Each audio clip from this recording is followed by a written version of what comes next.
Mon cher collègue, la parole est à Monsieur Meyer Habib.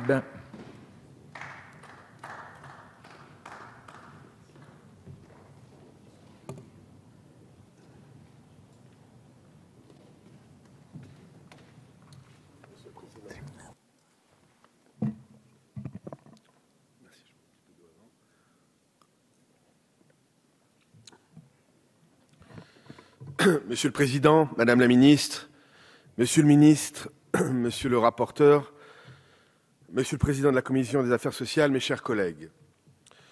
Le projet de loi de financement de la sécurité sociale pour 2015, sur lequel notre Assemblée est aujourd'hui amenée à se prononcer en lecture définitive, symbolise de la manière la plus parfaite qu'il soit les fautes et les erreurs commises par la majorité présidentielle depuis le début de cette législature. Vous vous êtes en effet fixé comme ambition de résoudre une équation budgétaire que vous avez vous-même, hélas, rendue impossible.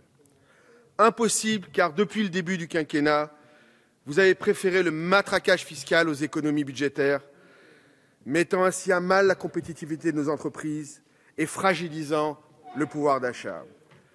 Impossible car le tournant économique et social attendu avec le pacte de responsabilité et de solidarité n'a malheureusement pas eu lieu. Votre échec est hélas avéré. La dette explose. La croissance est nulle. Les déficits dérapent.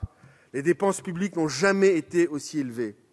Et l'absence de résultats économiques et sociaux conduit les Français et les Françaises à remettre en cause leur consentement à l'impôt, tant les efforts immenses qui leur ont été demandés leur semblent vains.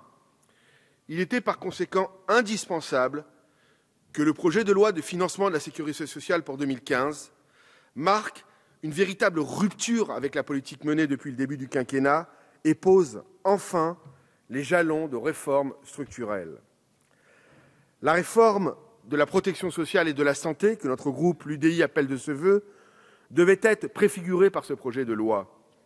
Elle seule peut en effet permettre de concilier deux exigences majeures, un accès équitable à des soins de qualité dans un contexte de tension budgétaire extrême.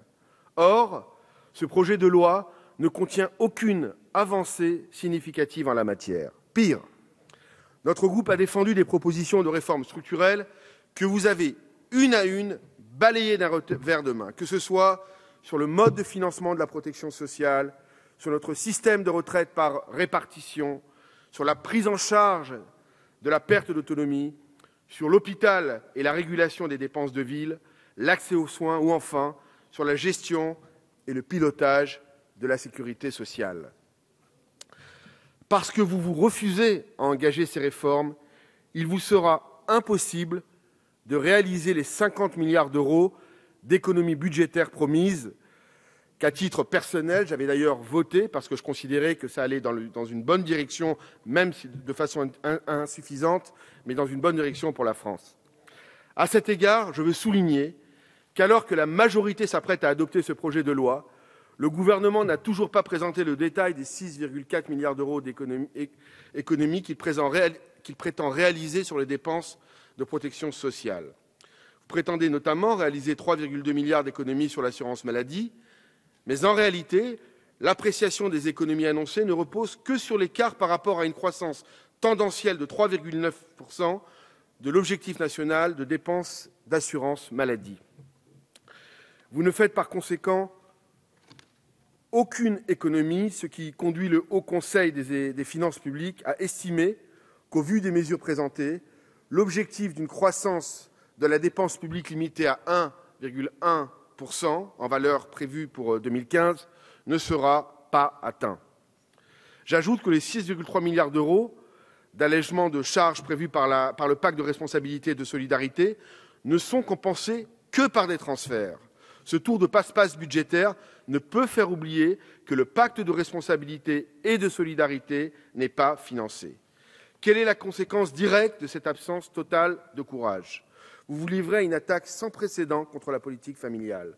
Pourtant, notre politique familiale fait l'honneur et la fierté de la France depuis des décennies. Elle est l'investissement le plus précieux que nous ayons jamais réalisé, parce qu'elle constitue un trait d'union avec notre avenir commun. Elle repose depuis plus de 50 années sur le principe de l'universalité. Elle s'adresse à tous les Français et à toutes les Françaises, sans aucune distinction d'origine, sans aucune distinction sociale.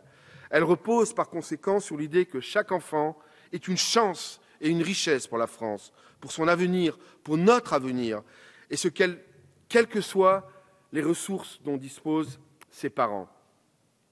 La modulation des allocations familiales que vous mettez en œuvre présente un caractère redistributif, remet en cause le principe d'universalité et relève d'une confusion grave sur les objectifs poursuivis par la politique familiale.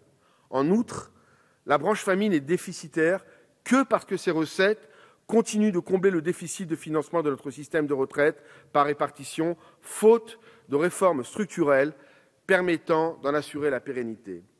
Enfin, comment ne pas souligner à quel point la méthode choisie est choquante ? La majorité a en effet fait voler en éclats le consensus sur notre politique familiale, vieux, comme je le rappelais, de plus de 50 ans, au détour d'un simple amendement.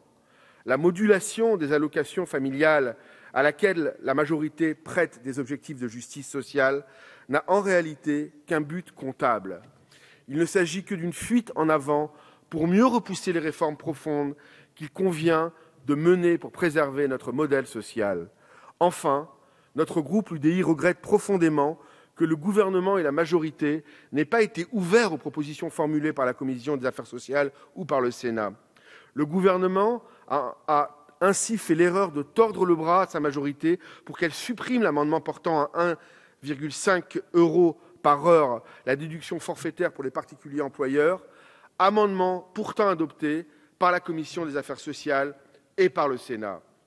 Depuis 2 années maintenant, notre groupe n'a cessé d'alerter le gouvernement sur les attaques graves et répétées portées contre le secteur des services à la personne, secteur pourtant vital pour l'emploi et la cohésion sociale.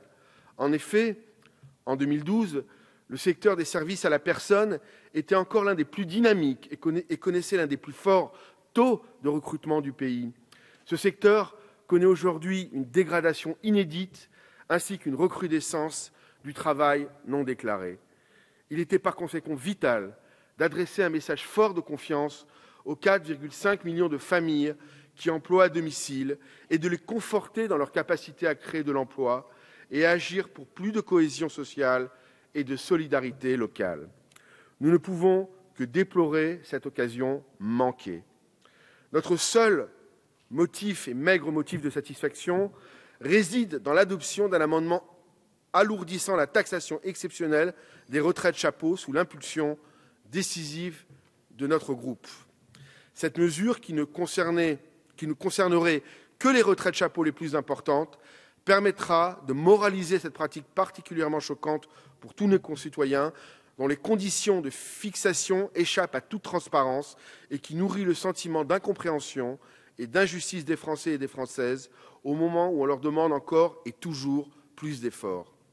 Nous regrettons en revanche qu'il a fallu que la retraite chapeau d'un dirigeant d'une grande entreprise fasse une nouvelle fois les titres de la presse pour que vous preniez enfin vos responsabilités, alors que nous défendons cette mesure depuis le début de notre législature.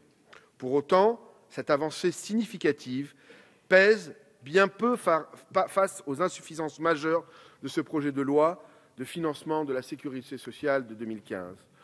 Vos choix de court terme ne nous permettront malheureusement pas de maîtriser efficacement les dépenses sociales, mais ne manqueront pas en revanche de fragiliser notre cohésion sociale.